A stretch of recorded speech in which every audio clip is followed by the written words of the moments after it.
Hello everybody in YouTube. This is Ken with a follow-up video to my first video. I know I confused you guys on the Nyko Intercooler TS on kind of like the modification that you need to do. Kind of a disclaimer is that I'm not responsible if you break it. I would say this is for modders only, or someone that wants to mod their Intercooler TS. So if you have an issue with it, you know, just don't cry about it or anything like that. This is for experienced people that just want to get their purchase working. Now, another thing is, if you have like the original Xbox 360 with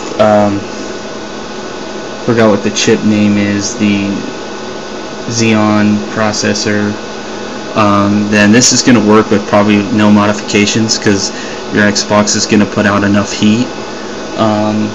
If you're running like the the Falcon chip, then I believe that's anywhere from like 2007 through 2008, then it should throw out enough heat to make these sensors work.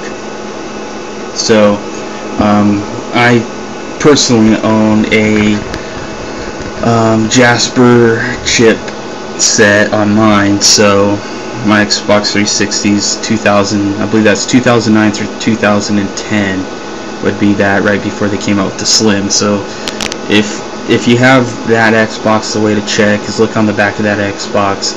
It should show that only requires 150 watts, and the power brick itself should be smaller and say 150 watts instead of 203 watts. So that's how you would tell if you have a Jasper chip. Now you probably don't even need to buy an intercooler for your Xbox if you have a Jasper chip. And if you have a Slim, it's probably not even worth the investment, to be honest with you. But let's get right to it. So I'm trying to get better lighting to get better video quality. Sometimes I have better audio than video quality, so it's kind of a trade-off. And just to let you know, I'm not going to take this apart right now. I already took it apart multiple times. There's no reason why I should take it apart again just to show you guys. This is just something that's proven to work for me on a system that's already relatively cool. And I bought this when I had a Falcon chipset, I believe. So when that finally gave out and I bought the Jasper, this I already had. So if I already spent 20 bucks on something, I might as well just mod it to work for my system. So right here is the main sensor. What a lot of people don't know, there's another sensor that's right in this area. So you have to take this whole back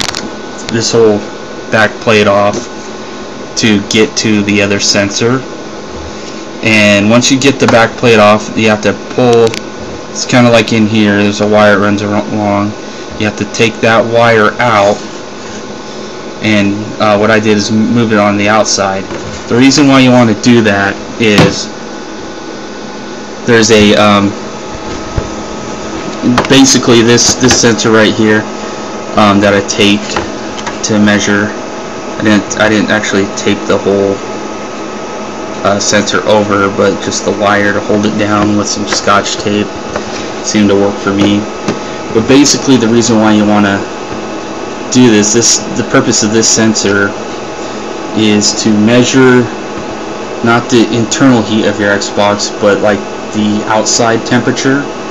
And what happens is, the way the intercooler works, when the hot air is blown across from your console fans into this sensor, what it does is it calculates, okay, the outside temperature in here is cooler than the inside. So what happens is, the reason why you want to mod it is sometimes the hot air seeps into the crevices and stuff around the whole back plate, and so the internal sensor gets just as hot as this sensor. So after a while, your intercooler would just turn off, and It kind of seems like a flaw, and it basically is.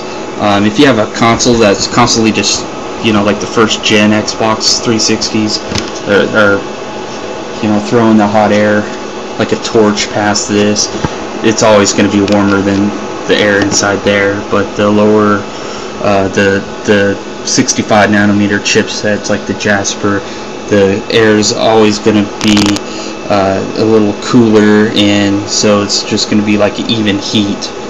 So once you take this off and you put it right here, then it's going to measure the room temperature, like 72 degrees or whatever you keep your room at, and this is going to like measure probably like 100 degrees or 90 degrees. So it's going to be constant. Once this thing's on, it's on.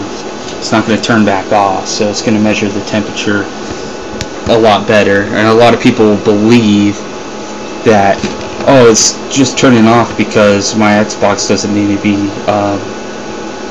cool.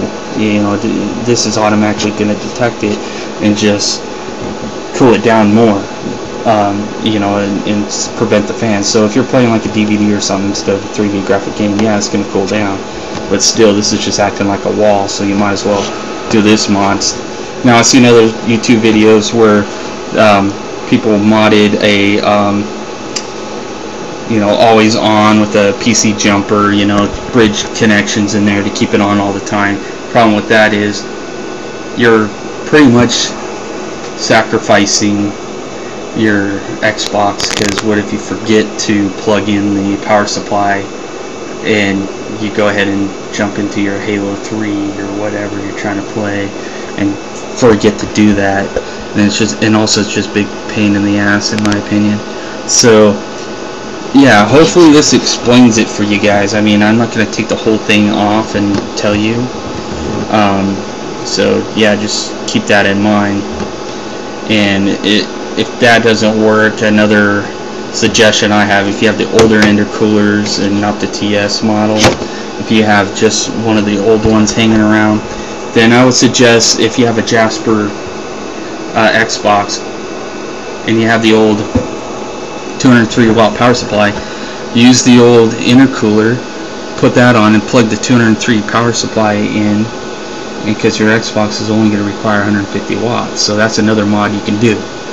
So if anyone doesn't get what I'm saying, don't even try it. Don't even waste your time. You're probably going to break something, and it's going to be a waste of money.